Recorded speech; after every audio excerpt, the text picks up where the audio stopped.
Hello tout le monde, contente de venir vous retrouver, pour celles qui arrivent par hasard sur cette chaîne. Je suis Anne de Anne le Chat, je vous propose ici d'habitude des podcasts qui sont des podcasts couture. J'ai ma chaîne ici depuis 5 ans. 5 ans, 5000 abonnés, et donc je vous ai proposé il y a quelques temps de pouvoir vous faire une petite vidéo avec du recul justement sur mon usage sur YouTube, et je vous ai d'ailleurs aussi demandé de me poser un certain nombre de questions. Voilà, cette vidéo un petit peu hors série va me permettre de me poser, de prendre un petit peu de recul justement sur YouTube, sur cette plateforme que vous voyez de l'autre côté, je dirais, du miroir, et puis justement de pouvoir vous montrer comment ça se passe de mon côté à moi, avec des gros guillemets, comme productrice de contenu. Voilà. J'espère que ça vous intéressera, pour celles qui ont l'habitude de me suivre depuis toutes ces années, et puis également peut-être pour les nouvelles qui se posent beaucoup de questions en fait sur ces outils, qui n'osent pas en fait franchir le pas de pouvoir faire des podcasts. Et donc je vais essayer aussi peut-être un petit peu de démystifier cet outil, puis de vous montrer aussi ses avantages et également un petit peu ses inconvénients. Alors comme toute bonne prof, j'ai pris un certain nombre de notes, et je me suis concocté en quelque sorte le plan de ma séance, de ma séquence, histoire de rigoler un petit peu par rapport au jargon qu'on a à l'éducation nationale. Et donc ça m'a permis, moi surtout, je serais peut-être amenée à pouvoir regarder un petit peu, puisque j'ai mis les différents éléments que je voulais aborder. Donc comme je vous le disais, 5 ans, moins 5000 abonnés. Donc je vais reprendre très brièvement en fait l'historique, comment ma chaîne a débuté et comment elle a pu passer, on va dire, une certaine étape. Je vais reprendre également les caractéristiques, hein. Donc là je vais essayer de vous mettre lors du montage en fait peut-être quelques incrustations, à moins que je vous les montre directement sur mon téléphone, pour voilà, vous expliquer également par exemple quels sont ce que moi je vois, c'est-à-dire les caractéristiques des personnes qui me suivent, des choses comme ça, puisqu'il va m'amener aussi progressivement vers quelque chose qui a également son intérêt, c'est-à-dire la monétisation de YouTube. Et puis également finalement aussi tous les coûts induits que cela entraîne de mon côté à moi, en termes de temps, mais également de matériel, d'investissement. Voilà, tout ça avec également en guise, je dirais pas de conclusion, mais peut-être également tous les avantages et puis les points négatifs également que je peux retrouver sur YouTube, qui me concernent tant de mon côté à moi, mais également en tant que consommatrice de podcasts, hein, voilà, parce que je suis une grosse consommatrice de podcasts, hein, et également plus globalement, je suis une grosse consommatrice en fait de YouTube. Donc voilà, donc asseyez-vous, prenez un café, prenez un thé, j'ai aucune idée du calibrage temps de cette vidéo, et puis j'espère que ça vous intéressera, donc écoutez, c'est parti. Alors on va commencer par un rapide petit historique me concernant. Alors moi en fait il y a 5 ans, on était vraiment dans la suite du Covid. Je me suis pris un jour à prendre mon téléphone et décider de faire en fait une vidéo pas forcément préparée, mais donc moi je couds déjà depuis un certain nombre d'années, et j'ai eu envie en fait de vous montrer mon organisation couture au niveau de mon atelier. Donc j'ai fait une première vidéo où je vous avais emmené globalement pour expliquer comment je gérais, je sais pas moi, mes patrons, mes livres, mes patrons papier, etc. Et puis dans la foulée, je crois que j'avais fait une deuxième vidéo qui concernait plutôt mon organisation numérique. Et écoutez, avant même de pouvoir présenter les premiers podcasts couture, en fait je suis rentrée dans le grand monde de YouTube par cette vidéo-là. Et puis bah écoutez, ça a été alors je vais en revenir, mais en fait en général les premières vidéos elles sont toujours assez boostées, quelle que soit d'ailleurs la personne qui se lance. Je pense que, enfin, je suis à peu près sûre, hein, c'est l'algorithme YouTube qui booste en fait aussi les premières vidéos d'une chaîne. Donc je n'ai pas fait, ça m'a concerné moi également. Et donc moi, je sais plus à quelle récurrence j'ai dû faire mes premières vidéos, mais assez rapidement j'ai dû enchaîner par du concret, c'est-à-dire par ce que je cousais, hein, donc en sachant que moi j'avais déjà un compte Instagram. Bah, depuis pas beaucoup de temps avant. Moi je me suis vraiment mis sur Instagram au moment du Covid, ou juste avant le Covid, en tout cas pour la couture vêtements. Et donc j'ai eu la grande chance en fait d'avoir ma première vidéo qui a été, enfin ma chaîne et mes premières vidéos couture qui ont été boostées par Lauriane du boudoir de Lauriane, donc à qui je fais des énormes bisous. En quelque sorte, elle a été ma marraine, je pourrais dire un petit peu peut-être de YouTube, puisque je suis à peu près sûre qu'en fait un grand nombre de ses abonnés ont sûrement été renvoyés en fait sur ma chaîne suite à un petit passage de Lauriane dans une de ses vidéos où elle m'a tout simplement nommée et où elle a dû présenter en fait ma chaîne. Donc ça c'est quand même quelque chose qui est très intéressant pour ceux qui se demandent comment est-ce qu'on fait aussi pour pouvoir percer et pour pouvoir décoller un petit peu dans ces vidéos. Bah en fait, enfin, moi j'aurais pas vraiment de conseils parce que ça a vraiment été de la chance. Et puis c'est aussi peut-être du partage des uns et des autres pour voilà, bénéficier de ces petits coups de pouce.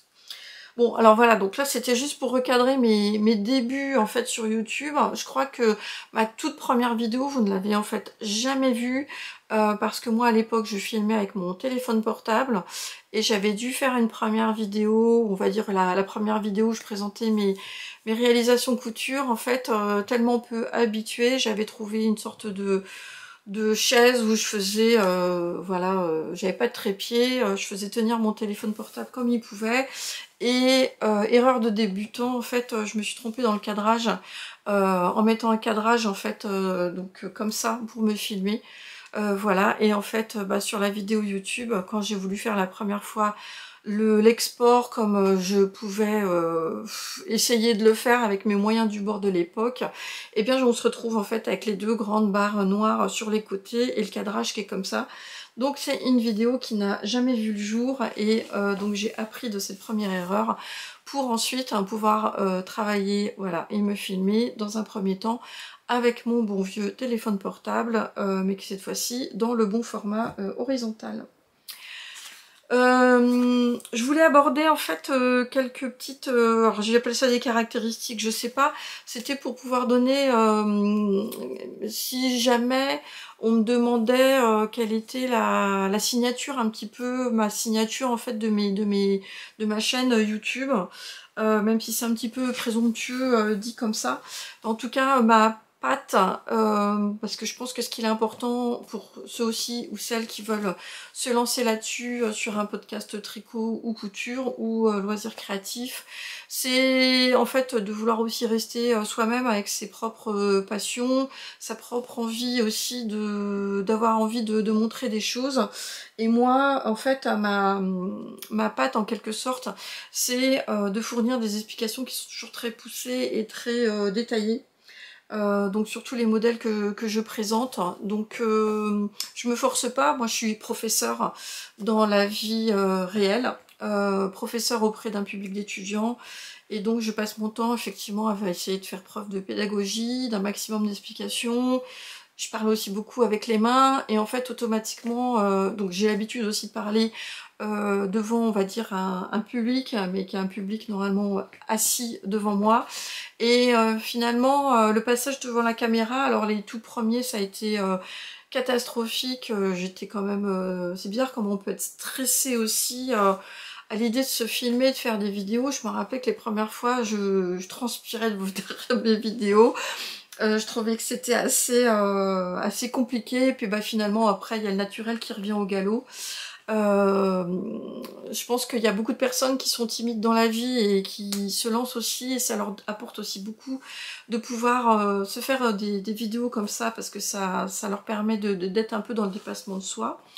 Donc moi, je suis comme je suis, je veux dire pas dire devant mes étudiants, mais en tout cas ma façon d'expliquer, je me suis jamais posé de question de savoir si je devais coller à des modèles que je voyais ou pas. Donc bien évidemment si j'ai mes petits modèles chouchous quand j'ai commencé, dans lesquels je me suis reconnue, et c'était Sandrine de SB Création, puisque elle a arrêté les vidéos, évidemment pour mon plus grand désespoir, mais pour moi c'était la papesse des vidéos YouTube, surtout pour donner toutes ces super explications.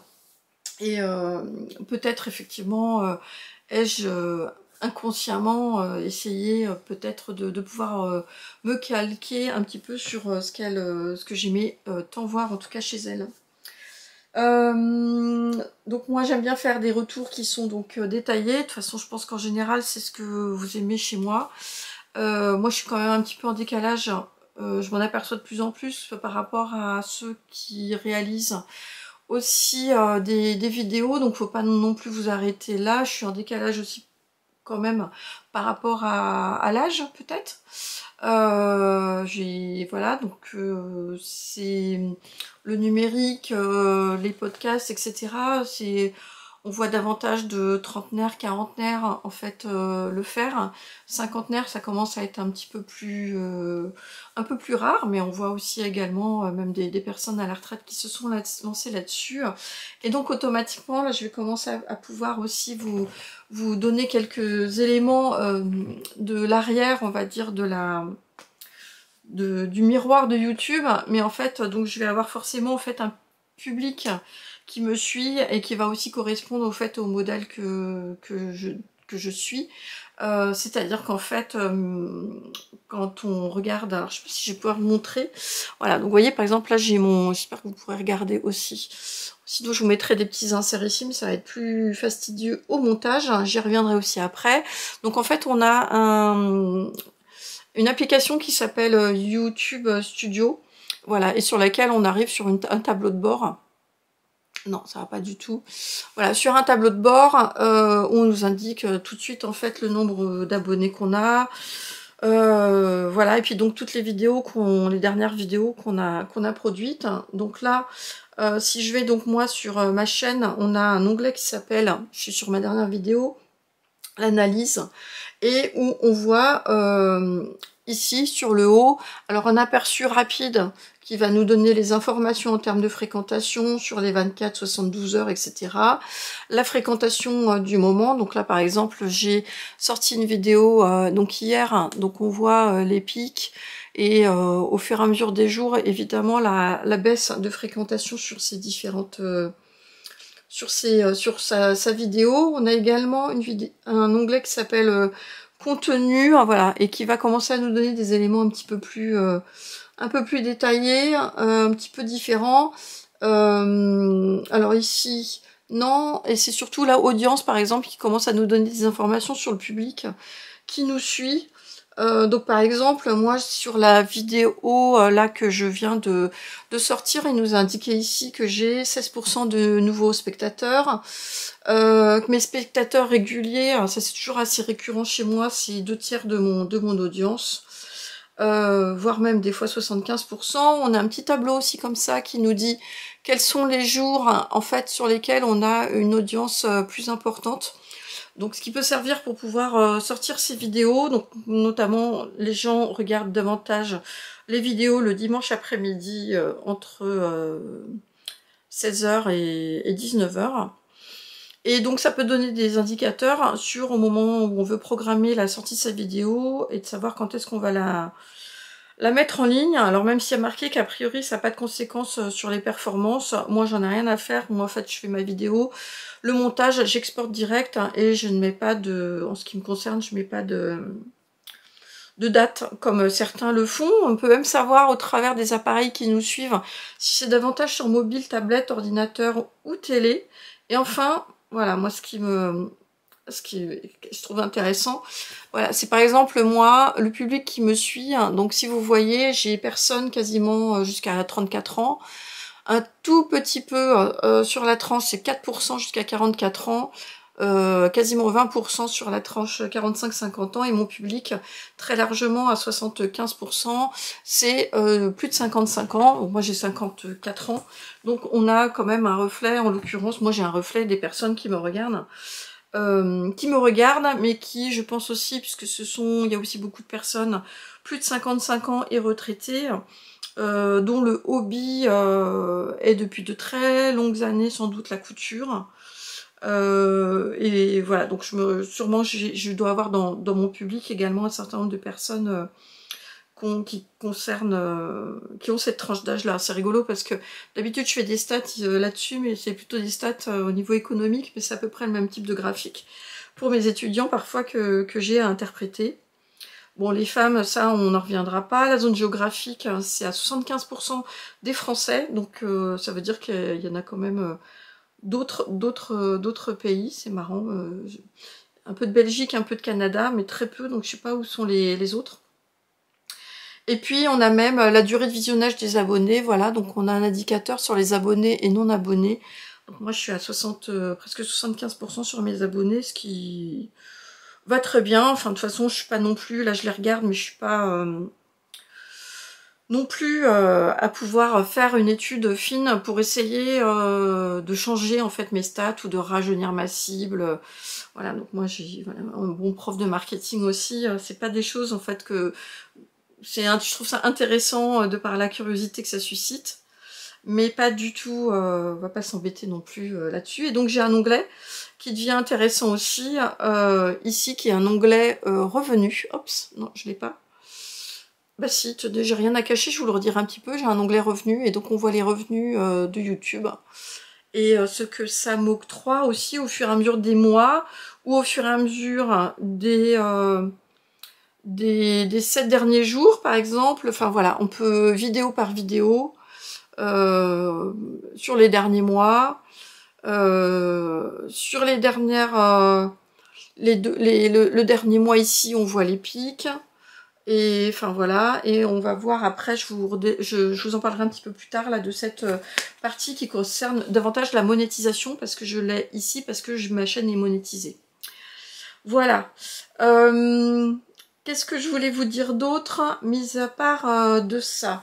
Donc moi, comme je vous l'ai dit à ce jour, et encore une fois j'en profite pour vous remercier, donc plus de 5000 abonnés donc sur ma chaîne, mais bon, 5 ans, 5000 abonnés, je n'ai pas non plus été dans une croissance exponentielle, hein. Il y en a qui font différemment de moi, mais enfin moi je suis déjà tellement surprise de toute façon d'avoir autant de personnes qui me suivent, et donc c'est autant de partage que je peux avoir avec un grand nombre d'entre vous, donc tant mieux. Et donc c'est assez... par exemple, en moyenne,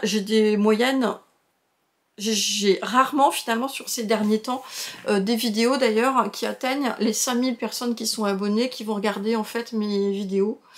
Quand j'ai une vidéo qui sort là ces derniers temps, au bout d'une semaine ou un mois, c'est des vidéos qui plafonnent à 3500 personnes ou 4000 personnes, et finalement je m'aperçois aussi que je pense que je vais pas être du tout la seule. Il y a une érosion également de l'usage, de la consommation de podcasts, en tout cas couture, puisque je pense, si je regarde mes anciennes vidéos, qu'il y avait beaucoup plus en fait de vues, sans parler de likes d'ailleurs, plutôt de vues, hein. J'étais plutôt sur des vidéos qui pouvaient aller sur du 5000, 6000 vues il y a déjà quelques temps, alors que ça m'arrive pas, sauf si mes vidéos d'aujourd'hui deviennent ces vidéos-là l'année prochaine avec beaucoup plus de vues, mais je pense pas trop. Donc il y a quand même là, on le sent bien de toute façon dans le domaine des loisirs créatifs, il y a moins de monde qui coud. l'euphorie de l'après-Covid et l'engouement pour les loisirs créatifs est quand même un petit peu retombé comme un soufflet peut-être chez les nouvelles générations. C'est en tout cas moi l'analyse que j'en fais. Restent les bonnes vieilles couturières comme moi et comme sans doute une bonne partie des personnes qui me suivent. Après, pour les autres personnes qui se sont mis à la couture tout de suite après le Covid, après les masques et tout le reste là, c'est vrai que la vie a repris son cours, le télétravail a peut-être diminué, la vie professionnelle avec son stress a repris aussi le dessus sur peut-être le temps libre aussi, et ce qui explique que aussi peut-être le temps passé devant un écran à regarder une vidéo YouTube a été moins une priorité ou une bulle d'air peut-être pour certains. Peut-être aussi, et je me mets aussi dedans, de nouveaux loisirs de la vie réelle sont revenus en priorité devant le fait de rester tout simplement devant sa tablette ou son canapé à regarder une vidéo. Et on s'est retrouvé à vouloir se redéfinir des créneaux sportifs, autres loisirs créatifs, lecture, etc. Et ce qui peut expliquer la baisse peut-être potentielle de visibilité de certains podcasts couture. Je ne sais pas, je ne fais qu'émettre des hypothèses. Hein.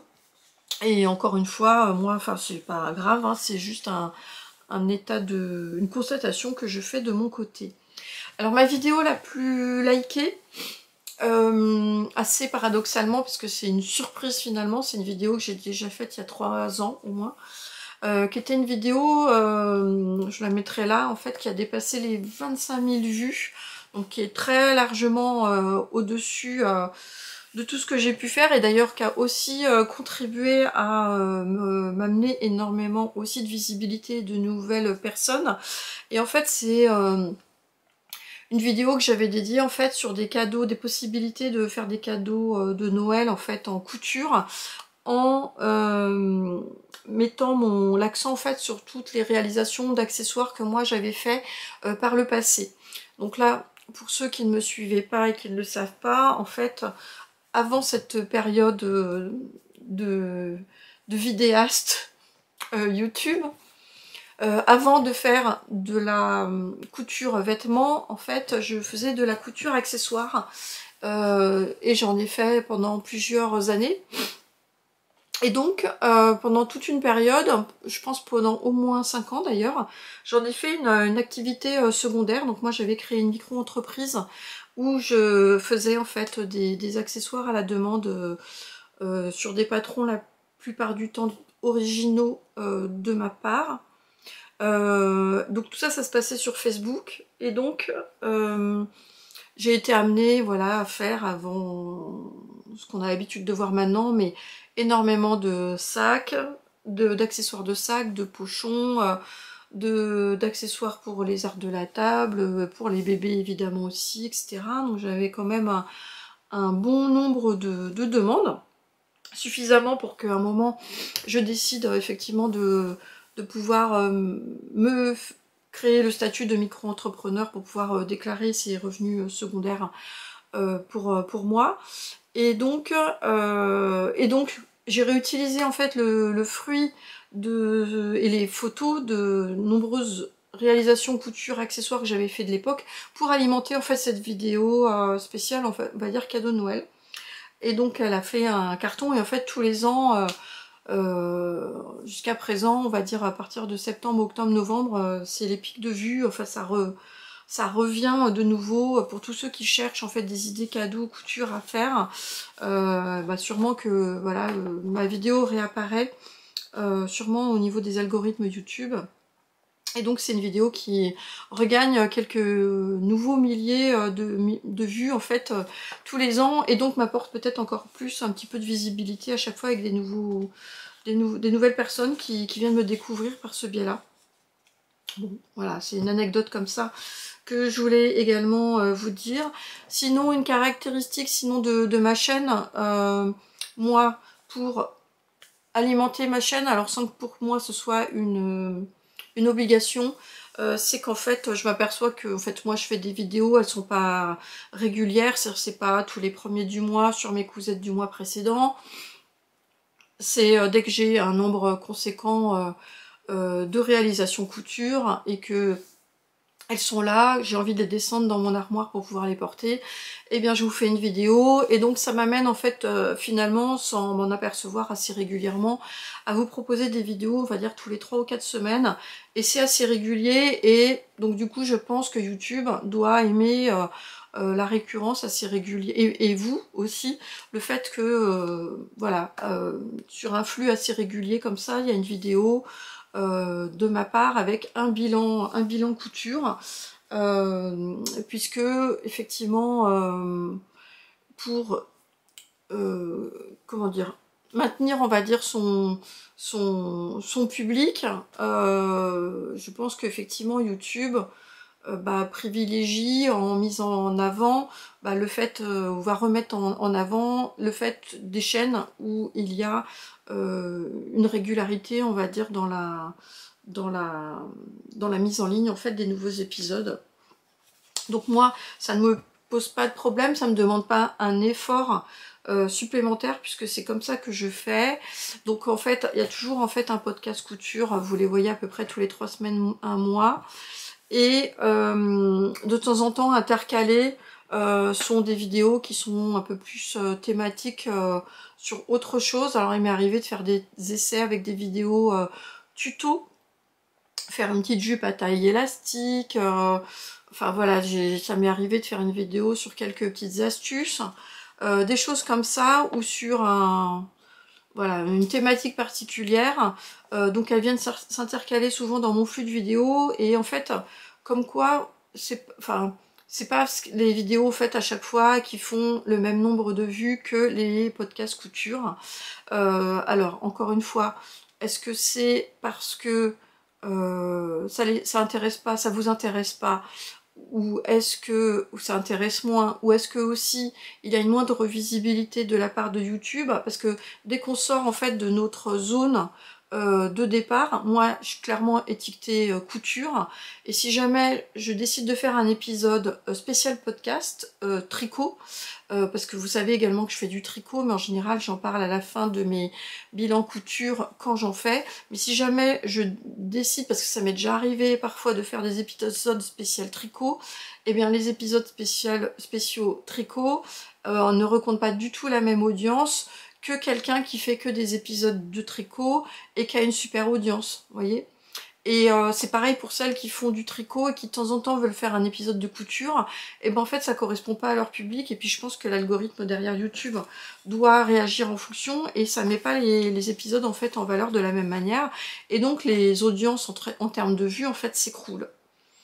Alors je reviendrai après sur ces montagnes russes en fait de vidéos, je vous en parlerai un petit peu après sur les effets un peu de bord que ça génère sur le moral de personnes qui peuvent avoir beaucoup d'attentes aussi sur ces vidéos YouTube. Je vous en parlerai peut-être un petit peu après. Mais là, c'était juste pour vous en faire cette constatation-là. Et donc, je vais en arriver là, donc à la phase de la monétisation. Donc, la monétisation, c'est le fait de... On a un module, en fait. Hein, alors ça, je ne voulais pas montrer. Oups, pardon. Enfin, non, je peux pas vous le montrer là. Mais donc on a un module, toujours dans YouTube Studio, mais moi en fait je peux le faire pas sur mon téléphone. Je sais pas si ça a changé, mais en tout cas c'est un module qui est accessible uniquement sur mon ordinateur quand on fait la demande en fait de monétisation de sa chaîne. Donc ça signifie que sur nos épisodes, de toute façon, nous avons des publicités, il y a des publicités avant, il y a des publicités après, il peut y avoir des publicités pendant, vous le voyez sur les différentes vidéos que vous pouvez voir chez moi ou chez d'autres personnes, et donc la monétisation, puisque ce sont des annonceurs qui payent YouTube pour être présents sur les vidéos. Moi par exemple j'ai beaucoup de vidéos de mondial tissu, voilà, donc j'ai beaucoup de vidéos, après j'en ai sur des thématiques qui m'intéressent pas du tout, j'ai des vidéos rascol, vous voyez, donc on voit bien que c'est de la publicité qui est extrêmement ciblée, Et donc, j'ai fait le choix de monétiser à un moment ma chaîne, puisque je me disais, bah, puisque YouTube perçoit de l'argent des annonceurs et je les mets dans sa poche, bah, tant qu'à faire, bah, autant aussi qu'il y en ait une partie qui vienne dans la mienne,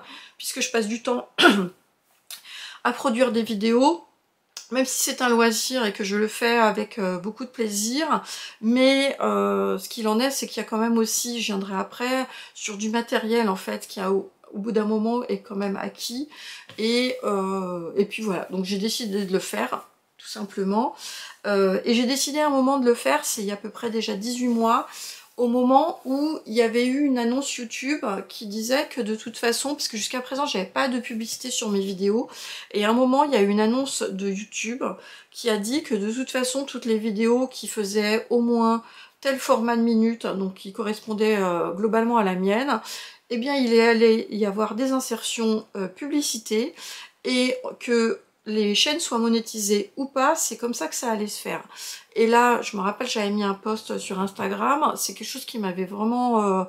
bah non, quoi, voilà. Moi, soit j'acceptais qu'il n'y ait pas de publicité sur ma chaîne et j'assumais de ne rien percevoir, mais à partir du moment où YouTube imposait en tout cas cette façon de faire, bah, je me suis dit, allez hop, bah, je décide, je monétise ma chaîne, et au moins ça va me permettre de pouvoir régler et avoir la main en fait sur les vidéos, la récurrence des vidéos qui va pouvoir intervenir sur ma chaîne. Donc voilà la façon dont ça s'est fait.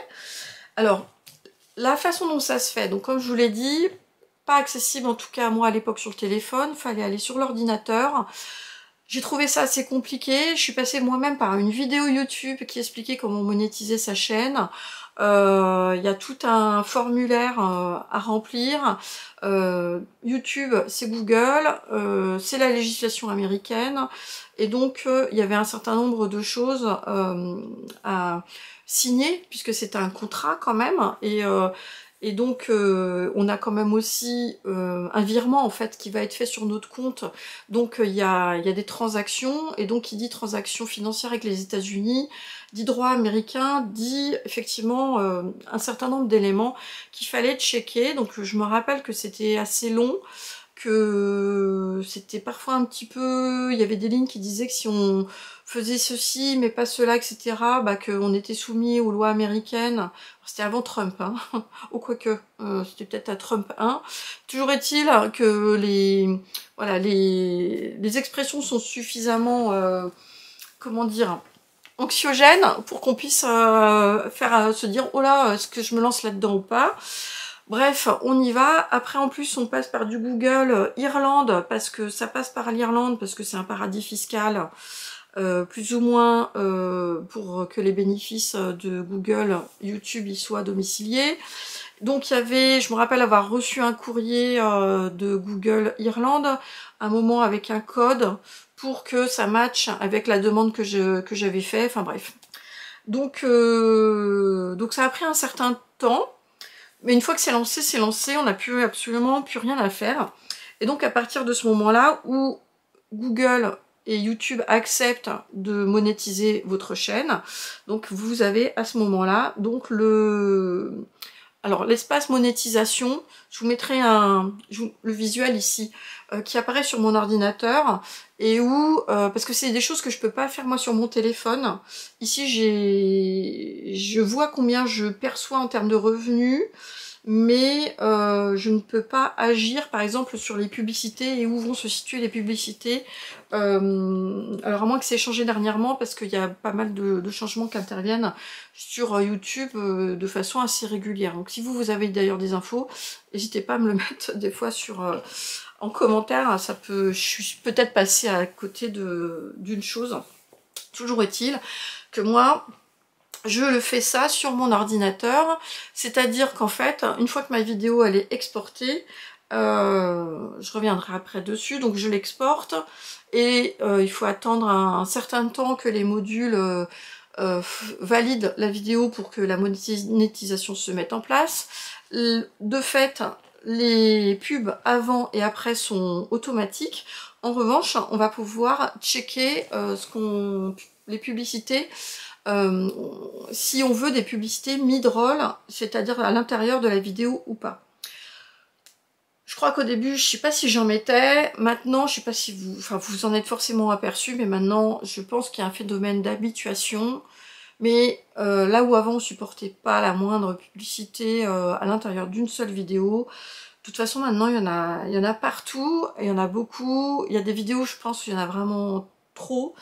Mais peut-être que j'en fais partie, hein, mais parce qu'en fait, maintenant, des vidéos qui font un certain nombre de minutes, je crois que la récurrence de vidéos mises automatiquement par YouTube, c'est toutes les 7 ou 8 minutes. Et donc, de fait, quand moi je lance ma vidéo, en fait, c'est comme ça que ça se fait. Ça se fait avec des vidéos toutes les 7 ou 8 minutes. Et il faut que j'attende que ma vidéo soit en ligne et que je puisse aller dans mon module monétisation pour aller voir où les mid-roll, c'est-à-dire les publicités intermédiaires ont été mises sur ma vidéo et décocher celles que je ne veux pas.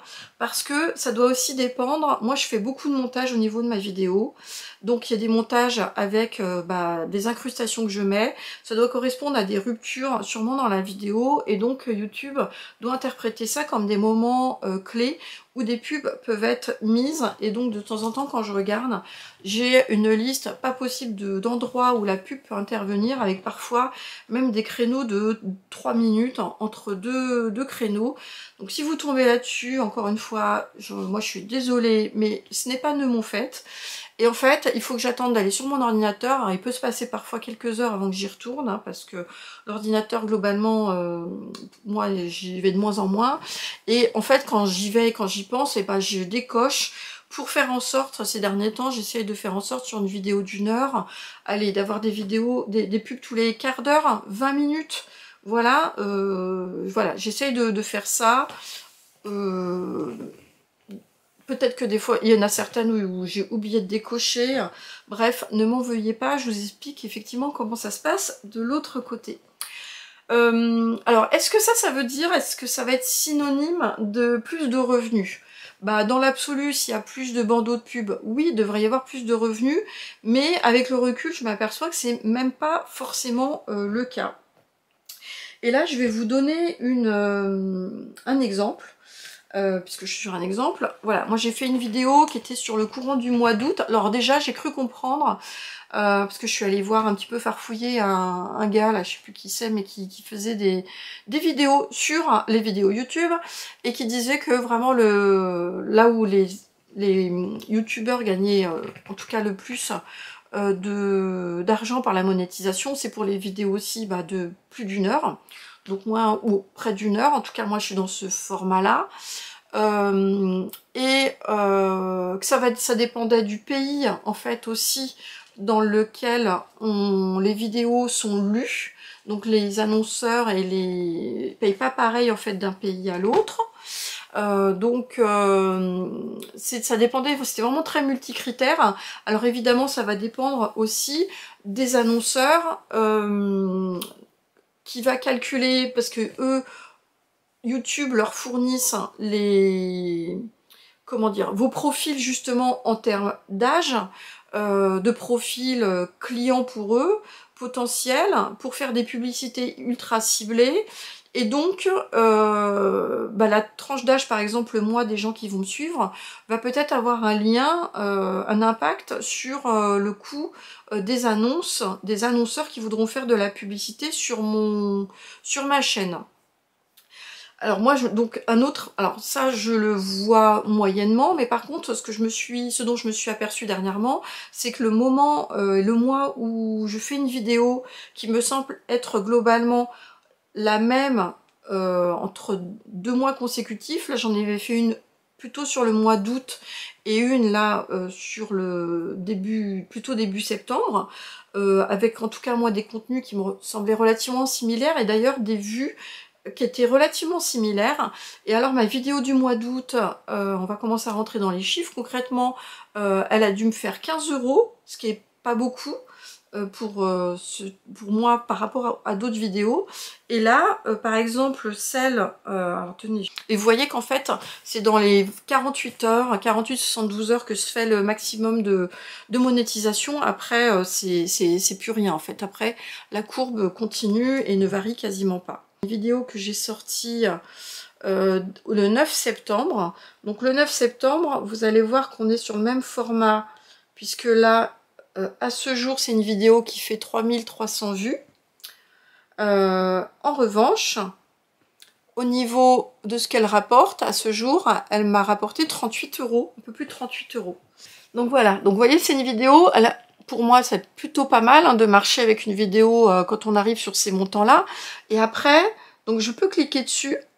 Voilà, et puis donc elle me dit, alors elle me dit quelque chose qui m'intéresse aussi, il faut que j'aille dans revenus. Voilà, donc j'ai la même chose, sauf que voilà, j'ai des informations ici sur les annonceurs. Et donc je m'aperçois pour cette vidéo-là, YouTube me donne comme information le coût pour 1000 vues que paye un annonceur, donc une entreprise qui veut faire de la publicité. Donc là, en l'occurrence, pour les annonceurs, moi sur cette vidéo-là, il fallait qu'ils payent 15,11 € pour 1000 vues sur et voilà. Et donc moi, il y a marqué que je perçois 11,41 € pour 1000 vues. Donc si on fait la différence, 15, on va dire moins 11, on est sur du 4 €, on est plutôt même sur du 3,60 € exactement. Donc ça veut dire que les 3,60 € pour 1000 vues, bah, c'est YouTube qui se le met en intermédiaire dans la poche. Hein. Donc si c'est une vidéo qui a fait 3000 vues, donc x 3, donc là en l'occurrence c'est une vidéo sur laquelle YouTube 3 x 3, 9 a touché 10 € et moi j'ai touché 37 €. Voilà. Mais par contre les annonceurs eux ils payent 15 €. Donc voilà comment ça fonctionne. Et j'ai même un détail ici des revenus par type d'annonce. Les vidéos désactivables à 65% du revenu que ça m'a généré. Les vidéos non désactivables, celles qui sont ici, donc c'est 17% de mon revenu. Et il y a également alors des annonces bumper, display et que je ne connais pas. Plein de petites stats comme ça qu'on peut avoir, que je retrouve également sur un tableau qui est plus lisible sur mon ordinateur. Mais donc je voulais vous montrer comment c'était et comment ça apparaissait de mon côté. Alors moi, au final, ma monétisation, si je reprends... Oups, excusez-moi. Si je reprends une année complète, c'est-à-dire celle de 2024, je pense, je vais pouvoir vous mettre ici, mais je crois que j'ai eu en global, en moyenne, une 50aine d'euros par mois. Que c'est pas tout à fait en fait ce que je touche aussi, parce que moi, je vous ai dit tout à l'heure, j'ai toujours mon statut de micro-entreprise que j'ai continué de garder, même si pendant plusieurs années, c'était une entreprise à 0 €. Mais là, du coup, moi, je déclare en fait ces revenus-là. Donc, je suis très fière de le faire. Hein, donc, il n'y a pas d'ambiguïté là-dessus sur les cotisations derrière que je paye. Et donc, sur ce type de prestation YouTube, en fait, on doit être sur du 24% du total des revenus. Donc, je vous laisse faire le décompte, mais donc, je ne touche pas la globalité de la somme, mais j'en touche les 3/4. Donc en fait moi les cotisations que je mets dedans vont, d'après ce dont je me rappelle, abonder sur notamment les fonds de mutuelle et de cotisation qui vont servir pour le régime indépendant. Moi, comme je suis fonctionnaire et que cette activité pour moi est une activité secondaire, je suis très contente en fait d'être solidaire et d'avoir en fait cette partie d'argent en fait qui va contribuer aux caisses des indépendants et que voilà, donc moi c'est ma petite contribution au circuit économique et d'avoir une petite activité comme je faisais avant d'ailleurs quand j'étais je vendais mes créations en couture, mais c'est mon petit espace où je joue en fait à ma marchande et où je suis très contente d'une part de payer ces cotisations là et d'autre part c'est aussi de l'argent, je reviendrai après dessus, mais qui que je réutilise pour un certain nombre de choses dans la couture. Alors donc YouTube, après comment ça se passe? En fait YouTube, après vous donne un seuil où vous pouvez percevoir en fait l'argent que vous avez cumulé de vos vidéos. Donc je sais plus quel est le seuil, on peut après le régler. Et tous les 2 mois, en fait, seulement YouTube vous fait son virement. Donc ce qui fait que moi, en fait, j'ai des virements qui interviennent le 20 tous les 2 mois. Et donc c'est pour ça que je vous disais qu'en général c'est des virements qui vont entre 100 et 120 euros. C'est pour ça que je vous donnais à peu près la fourchette de rémunération que je percevais par mois. Donc ça c'est très fluide, ça arrive sur le compte bancaire que je lui ai indiqué, et donc après c'est moi qui fais ma petite déclaration. Alors, tant que je suis en train de parler donc de déclaration et de cotisation sociale, je vais vous en profiter du coup pour vous parler comment je réutilisais cet argent-là et quels sont les coûts que j'ai donc dans cette fonction YouTube. Donc mon statut micro-entrepreneur, donc je viens de vous en parler. Donc sinon ce qui me reste, après moi j'ai pas clairement une cagnotte sur un compte dédié, ça rentre dans mon compte courant et voilà, ça participe de mes achats au même titre que ce que je perçois aussi sur mon traitement de professeur. Et je vais pas pile regarder si, de toute façon je dépense largement plus que ce que me rapporte YouTube dans mes loisirs créatifs. Mais sinon, donc ça contribue quand même aussi à me payer un certain nombre de patrons. Moi j'aime toujours bien faire travailler aussi la communauté patron, je vous en ai déjà parlé, donc toutes ces marques que j'affectionne. Mais sinon, les grosses dépenses, là, c'est aussi dans le matériel. Donc quand vous voyez, vous, si vous êtes consommateur vidéo YouTube, c'est que vous avez aussi quelqu'un qui est là. La plupart du temps, quand on commence, on est là avec son téléphone portable. Quand quelqu'un a un téléphone portable avec une mauvaise qualité vidéo, c'est vrai qu'on le voit. Le son, l'image n'est pas toujours très bonne, le son ne l'est pas non plus toujours, et donc moi, bon bah longtemps j'ai filmé avec mes téléphones portables, où la qualité d'ailleurs était pas mal, mais il y a eu un moment où j'ai acheté, non j'ai pas acheté, mon mari m'a offert, en fait mon mari il a sponsorisé tout ce qu'il y a ici dans mon atelier, mes machines, ma caméra, quasiment tout, donc j'ai cette chance énorme, mais donc à un moment, qu'est-ce que tu veux pour Noël, qu'est-ce qui te ferait plaisir? Ah, j'ai vu une super petite caméra, à l'époque c'était la Sony ZV1 je crois, je sais plus comment elle s'appelle, voilà, que j'ai ici, donc qui est une petite caméra, donc c'est celle qui me sert, elle est parfaite, j'utilise peut-être pas la totalité, c'est une caméra vlog de chez Sony, et donc pour moi elle est parfaite là pour mes vidéos. Je trouve que c'est toujours voilà, extrêmement net au niveau de la qualité de l'image, et vous voyez que moi j'utilise pas de micro parce que j'estime que le son est bon, et puis en fait ça c'est après quand je suis sur mon logiciel de montage, quand j'exporte ma vidéo, la première chose que je fais c'est que je prends ma vidéo et en fait je monte le son de la vidéo, donc c'est pour ça que je n'ai jamais, depuis mes premières vidéos, j'ai pas de remarques sur la qualité du son, et ça m'évite d'être embarrassée toujours par ces histoires de micro où je vois les copines là qui sont tout le temps avec j'ai pris mon micro, j'ai oublié mon micro, je donne un coup dans mon micro, donc moi je n'ai pas de micro et ça a l'air d'être pas si mal que ça. Donc il y a ça, il y a un trépied.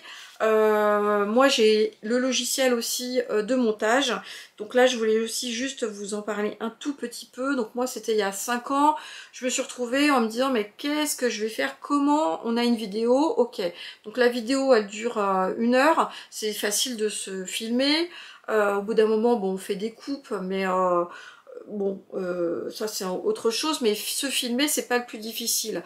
Mais après on se dit mais qu'est-ce que je fais de cette vidéo, comment on va mettre en ligne une vidéo sur YouTube? Moi à l'époque il n'y avait pas le module où on pouvait tout faire à partir de YouTube, donc moi j'ai acheté en fait un logiciel, c'est avec Movavi. Donc j'ai acheté, c'était une cinquantaine d'euros quand même à l'époque, la licence Movavi. Et à l'époque c'est une licence perpétuelle, c'est-à-dire que j'ai toujours la même en fait depuis 5 ans. Depuis maintenant c'est des abonnements, il faut les repayer tous les ans. Donc moi je garde encore le temps que je peux mon logiciel de départ, ça me permet d'amortir très largement on va dire le coût de ce logiciel. Donc désormais, maintenant, je sais qu'il est possible de faire directement du montage, d'ailleurs, de son téléphone. Mais franchement, c'est tellement petit que je sais même pas comment on pourrait faire. Mais c'est possible, il y en a qui font du montage sur leur téléphone, puisque YouTube, c'est possible, je crois, de faire le montage de la vidéo sur YouTube. Voilà. Ne m'en demandez pas plus, je me suis même pas intéressée au truc. Ça ne m'intéresse pas. Je crois qu'il est aussi possible de faire des vidéos sur Canva. Mais alors sur Canva ou Canva, je sais pas si derrière il faut l'extension payante ou si c'est sur le module gratuit, mais j'ai vu dans les propositions de sortie vidéo YouTube. Donc je sais pas si après ils proposent la vidéo avec toutes les pistes. Pareil, je vous mettrai une photo là pour vous montrer en fait à quoi ça ressemble, voilà. Et donc voilà, quand même, globalement aussi, tout l'arrière du décor, avec tout ce qu'on achète quand même aussi pour essayer de proposer, se faire plaisir aussi pour proposer des vidéos de belle qualité. J'ai eu une question, parce que j'ai répertorié aussi les petites questions qu'on m'avait posées. Alors là-dessus, j'avais une petite question qui m'était posée par Carole. Alors coucou Carole, combien de temps est-ce que je passe pour une vidéo, pour la filmer, également pour le montage? Alors pour la filmer, bah, vous voyez, grosso modo, mes dernières vidéos qui font entre allez, 45 minutes et 1 heure, bah, souvent en fait en vidéo, je suis plutôt autour de 10 minutes de plus. C'est-à-dire que maintenant, c'est peut-être aussi l'habitude, je fais moins de coupes, ou alors aussi bah, mes coupes... Enfin, j'ai besoin, téléphone sonne, voilà, hop, je tape pas ma caméra, je vais monter ça en fait après à la vidéo, je vais couper à la vidéo. Donc en fait, le temps de la vidéo là, c'est pas du tout le plus long. Tout le monde vous le dit, le temps le plus long, c'est le temps de montage. Moi, je mets tout sur mes vidéos, tout ce que vous voyez en termes d'encart, que je rajoute, c'est des fichiers que je vais rechercher sur mon ordinateur, je les rebascule sur mon logiciel Movavi pour ensuite pouvoir les mettre sur ma vidéo. Et quand je mets aussi mes insertions photos, vidéos, donc photos des tenues portées, faut se prendre en photo. Je me prends en photo avec mon téléphone portable. Je fais ensuite l'export de la photo, de la vidéo. Alors je passe par Messenger. Je récupère la vidéo sur Messenger pour la rebasculer sur un répertoire de mes vidéos YouTube sur mon ordinateur. Et ensuite, du logiciel Movavi, je vais récupérer la photo ou la vidéo pour ensuite la remettre au bon endroit, ici par exemple sur ma vidéo. Donc vous voyez, c'est super long. J'ai sûrement des choses en fait que je peux améliorer. Après maintenant ce qui se passe c'est que j'ai pris tellement l'habitude aussi de faire ça que du coup c'est plus facile. Là par exemple je pourrais très bien prendre mon téléphone, mettre la prise directement sur mon unité centrale pour l'exporter, mais en fait ça me prend plus de temps que de passer par Messenger pour transvaser mes vidéos. Voilà, donc moi je fais comme ça. Et donc, une vidéo d'1 heure de vidéo YouTube qui tiendrait 1 heure, c'est 2-3 heures en fait, au moins 2h30 maintenant de montage. Je vous dis même 3 heures après en récupérant les photos qu'on a prises, qu'on réinsère, etc. Donc on multiplie par 3. Donc c'est super long. Mais moi, je sais que je fais beaucoup d'insertions ici parce que moi, je déteste mettre les choses en fait en barre d'infos, donc je mets rien et je mets tout ici parce que je pars du principe que moi, quand je regarde les vidéos, je vais pas chercher les infos derrière. Et enfin moi j'aime bien les avoir là, donc c'est ce que je fais, mais je sais bien que beaucoup de copines de YouTube essaye désormais en fait, par exemple quand on vous montre directement un patron là avec un téléphone, bah, ça vous évite de faire l'insertion après Donc c'est aussi une manière de pouvoir gagner du temps. Je vais continuer avec les petites questions que j'avais avant de finir un petit peu par une dernière partie sur ce que j'aime et ce que j'aime pas de YouTube. Ah oui, alors là, j'ai eu un battement de cœur qui a été raté quand j'ai lu la question. C'est Geneviève, mais pas de panique, Geneviève. Mais la question était tournée sur est-ce que être une influenceuse me pèse parfois? Et alors, je crois que quand j'ai lu le mot influenceuse, je crois que je déteste tellement ce mot que c'est mon petit cœur a raté un battement de cœur parce que je ne me considère mais pas du tout comme une influenceuse. Donc évidemment, ne prends rien là-dessus pour toi, Geneviève. Hein. C'est assez marrant de voir aussi le jargon ou votre perception à vous et puis celle que moi j'ai de moi. Moi, si je voulais me qualifier, si vous avez envie de me qualifier, appelez-moi une partageuse. Voilà, j'aime bien le terme de partageuse. C'est pour ça que je le fais. J'adore partager tant dans mon boulot que ici.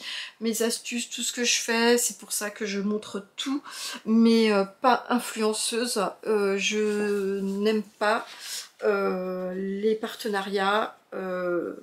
Même si, alors surtout quand ils ont absolument pas grand chose à voir avec ce qu'on me montre ici, c'est sûr que si j'avais, je sais pas, par exemple, Brother qui me proposait de faire un partenariat sur une nouvelle machine, type une machine à broder, et qui me proposait de pouvoir me l'offrir pour que, enfin, peut-être que j'y réfléchirais à deux fois, ça c'est clair, quoi, quand c'est dans notre sphère immédiate. Mais sinon, non, moi je veux pas être une influenceuse. Alors déjà de partenariat pour des choses qui sont rétribuées ou c'est encore un autre débat, mais le terme d'influencer, pour moi, quand on est influencé, c'est qu'on n'a pas besoin de quelque chose. Moi, ce que je veux, c'est vous montrer ce que j'ai cousu moi, ce qui me plaît ou ce qui ne me plaît pas, et que vous puissiez vous faire votre propre avis.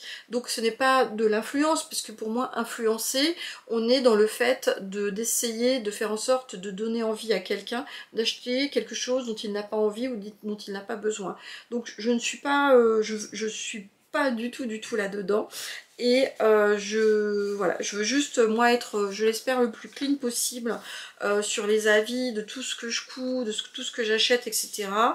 Mais pas être influenceuse, quoi. Pour moi, les influenceuses, voilà, c'est celles qui sont sur Instagram et peut-être aussi sur YouTube. En fait, moi, je suis de moins en moins abonnée, je n'aime pas. C'est leur boulot, hein. Donc c'est devenu un boulot en fait, mais donc je respecte quand c'est leur boulot, mais moi c'est pas mon boulot, et donc moi je suis une partageuse. Voilà. Je vais continuer sur une autre petite question qui m'est demandée par Laurence. Tiens, Laurence, elle m'a demandé comment arrives-tu à te projeter dans un patron. Moi, je suis parfois déçue du choix du tissu et du rendu. C'est pas toujours facile de se rendre compte. Alors ça, si on est un peu en marge, évidemment, de YouTube. Toutefois, je vais quand même évidemment y répondre, car Laurence, puisqu'elle m'a posé la question. Et là, je pense que c'est les années qui font que on commence un peu à mieux se connaître, à savoir en fait ce qui nous plaît et ce qui nous va. À force de se prendre aussi en photo, en vidéo, moi je trouve que je connais un peu plus les couleurs qui me vont et surtout celles qui me donnent super mauvaise mine. On voit aussi comment dire, les modèles en fait qui nous vont, qui tombent bien, qui nous font une jolie silhouette en mettant, on va dire, en avant ce qu'on a envie de mettre en avant et en cachant ce qu'on n'a pas envie de savoir, enfin de mettre, de faire apparaître.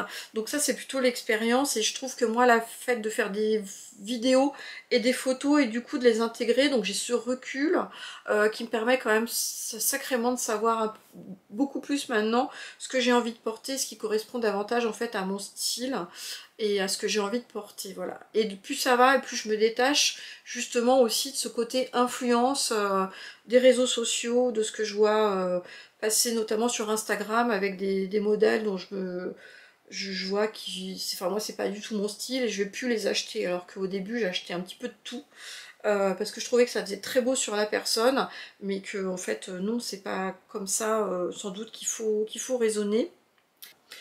Alors donc, puisque vous avez compris, j'ai fait une transition sur justement les aspects positifs et négatifs de YouTube. Donc l'aspect positif, le premier, je vous l'ai indiqué ici. Moi, c'est le réseau social que je préfère. Bien au-delà, alors Facebook, pour moi, c'était avant. Je le nourris plus, quasiment plus. Là, Instagram, on va pas en parler non plus, mais moi je l'alimente uniquement en story pour montrer justement mes tenues du jour, mais finalement, et puis un petit journal de bord pour expliquer les détails aussi sur mes tenues, etc. Mais c'est vrai que mon réseau social principal, c'est ici. Je trouve que YouTube, c'est là où il y a le plus de naturel, c'est là où on est le plus vrai. Et que moi, donc, je suis une grosse consommatrice de YouTube aussi, de vidéos. Je déplore qu'il y ait de moins en moins de contenu autour de la couture. Il y a beaucoup de podcasts qui ont arrêté aussi sur la couture. Peut-être aussi parce que l'audience a baissé. Alors il y a de plus en plus de podcasts sur le tricot, mais je les regarde de moins en moins moi. Donc je suis un petit peu orpheline moi de tous ces podcasts de couture. Donc ceux qui ont envie de faire des podcasts couture, et j'en vois une là en particulier, je sais pas si elle va me regarder, mais elle vient, hein, donc tu sais de qui tu sais toi de qui je te parle, qui est venu me demander des conseils en MP sur Instagram. Mais viens, voilà, mais si vous avez envie de faire des vidéos pour montrer ce que vous êtes en train de faire, pas de syndrome de l'imposteur, quoi. Venez sur YouTube, venez comme vous êtes, comme disait un slogan. Vous venez avec votre patte de couture, voilà ce que vous avez envie de montrer, et arrêtez le syndrome de l'imposteur, de dire mais qu'est-ce que je vais apporter de plus par rapport aux autres, rien, donc je viens pas. Non, non, non, venez, si vous avez envie, et justement envie de ce partage avec les autres, et ben il faut y aller. Et qu'est-ce que vous avez à perdre? Voilà, j'ai toujours ça, ce que je dis, c'est qu'est-ce que vous avez à perdre? On n'a rien à perdre, on n'a que des choses positives à gagner, quoi. Si jamais ça se passe pas bien, vous avez le trac, vous y arrivez pas, et ben c'est pas grave, vous allez en faire quelques-unes et vous allez arrêter. Mais si jamais ça prend, vous vous prenez au jeu, vous retrouvez vos amis d'Instagram qui viennent, qui vous voient aussi après différemment, c'est que du bonheur. C'est que du bonheur, donc allez-y. Alors je disais dans les côtés positifs aussi, je l'ai dit tout à l'heure, mais c'est les gens qui du coup viennent me reconnaître quand je les reconnais, quand je les rencontre hors de ce contexte-là. Et je voulais en profiter parce que en fait vous vous apercevez pas, vous êtes une personne qui venait me voir, et en fait moi, sur le moment quand vous m'écrivez, euh, je me rappelle que c'est vous que j'ai vu à la boulangerie, chez Centracor, chez Leclerc, etc. Mais après, par exemple, si c'est Catherine, des choses comme ça, après, il y a plein de personnes en fait, moi, qui s'appellent Catherine, et ou un autre prénom. Et en fait, n'hésitez pas quand vous allez m'écrire mon prochain petit message, votre prochain petit commentaire, de me rappeler en fait où est-ce qu'on s'est vu, pour que je puisse refaire la jonction entre votre pseudo et voilà. Donc vous allez mettre voilà la, la femme de Robert, qui était le conseiller de la Poste, on s'est vu à Centracor, voilà, par exemple. Parce que je me rappelle plus de ton nom avec ton pseudo, par exemple.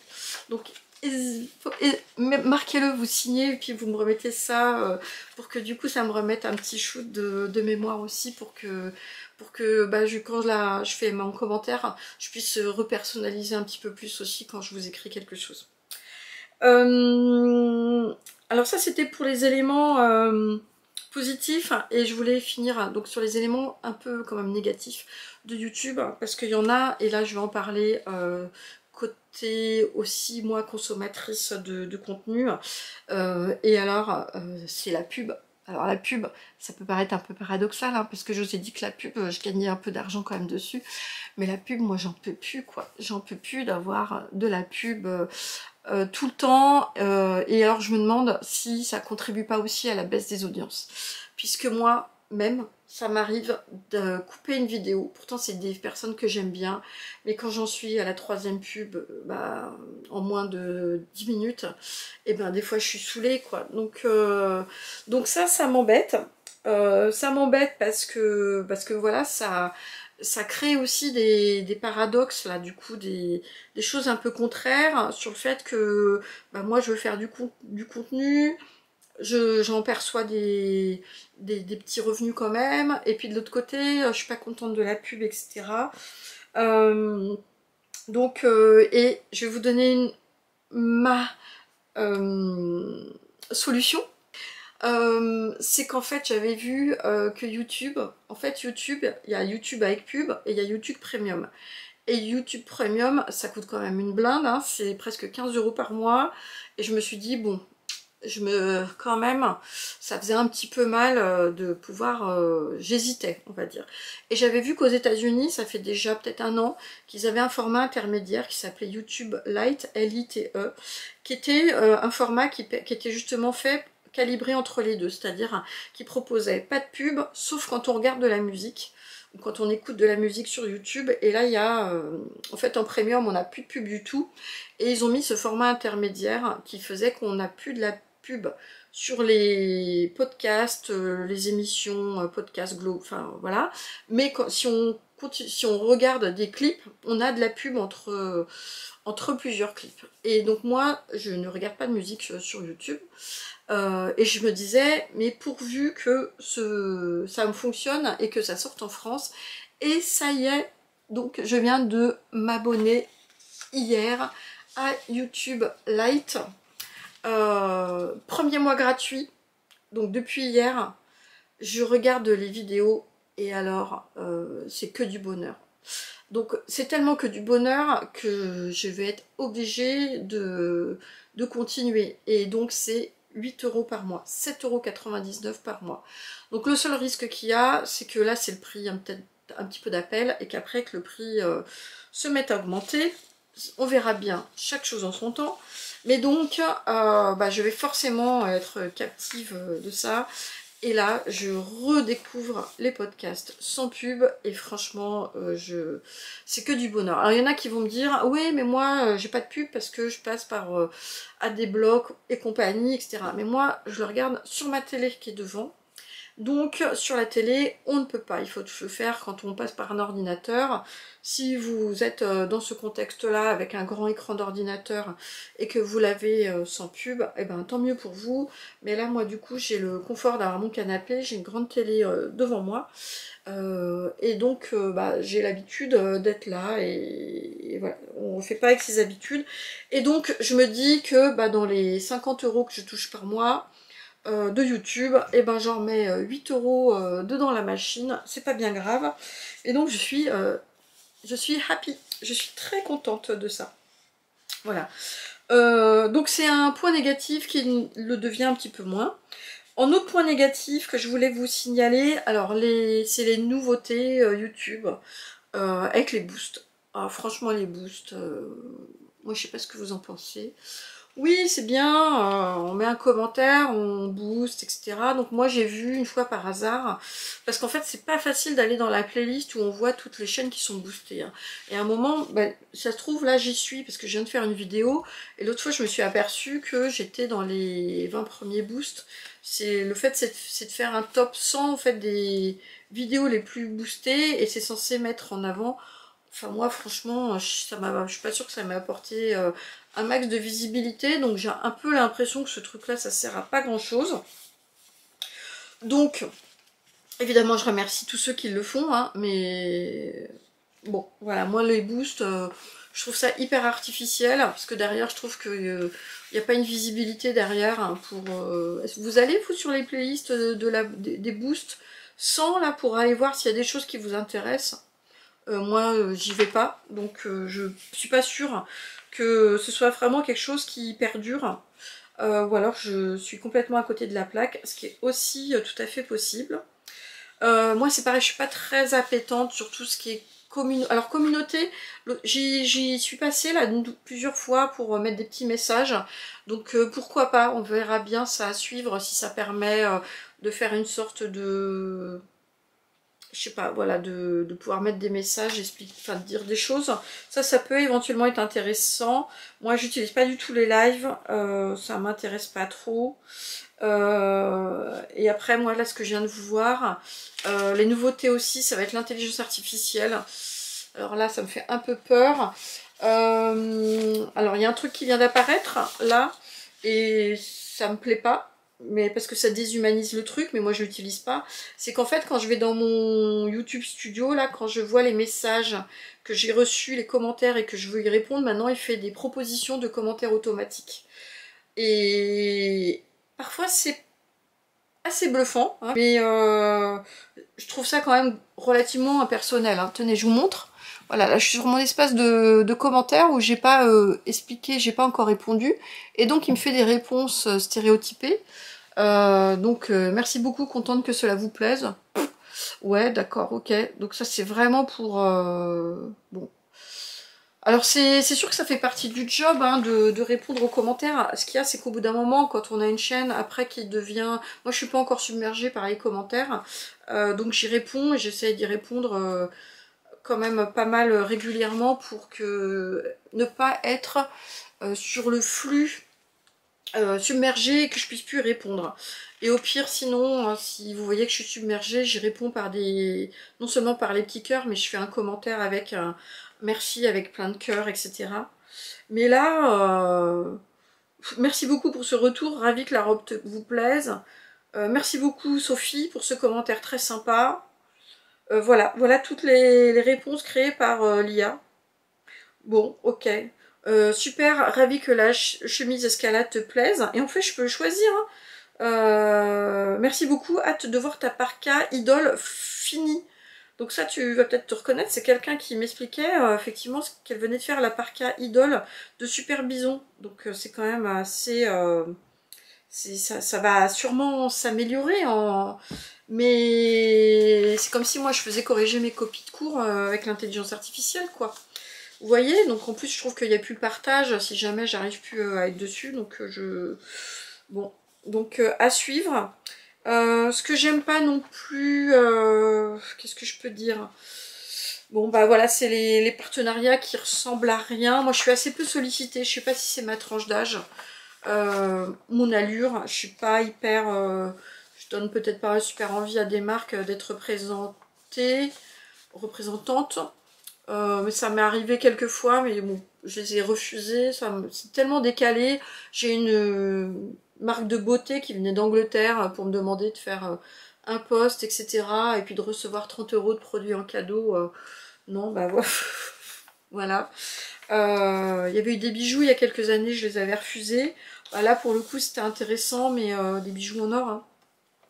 Mais est-ce que vous m'envoyez moi emporter beaucoup, donc voilà, donc mais je dis pas non, voilà, je dis pas que j'en ferai jamais, mais en tout cas côté consommateur, moi quand je vois les chaînes qui sont sponsorisées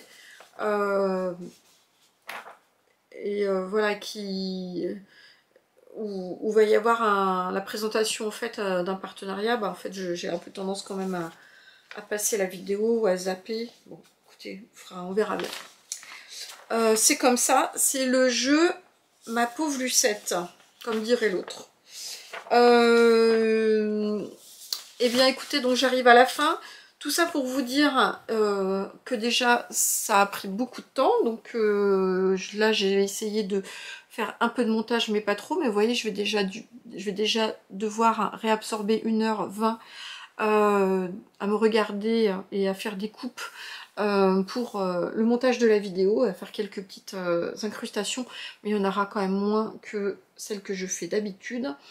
Moi YouTube c'est quand même mon joujou, hein, donc c'est mon joujou et ma petite boutique, hein, donc je suis très contente, donc je vais évidemment continuer tant que j'ai la passion d'ailleurs de la couture, des explications, de la découverte de patrons, etc. Bah écoutez, je vais continuer là-dessus. Donc c'est mon espace aussi de liberté.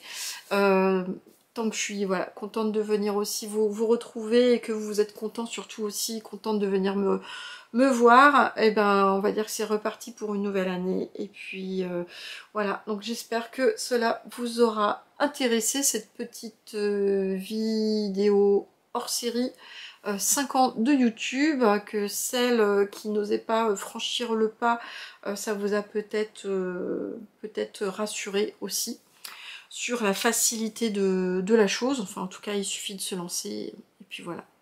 Et puis bah, je vous souhaite une bonne fin de journée et puis encore merci à vous tous et toutes, ou plutôt toutes et tous d'être là. Et puis voilà, je vous fais de gros bisous. Voilà, je vous embrasse fort et puis je vous dis à bientôt. Ciao!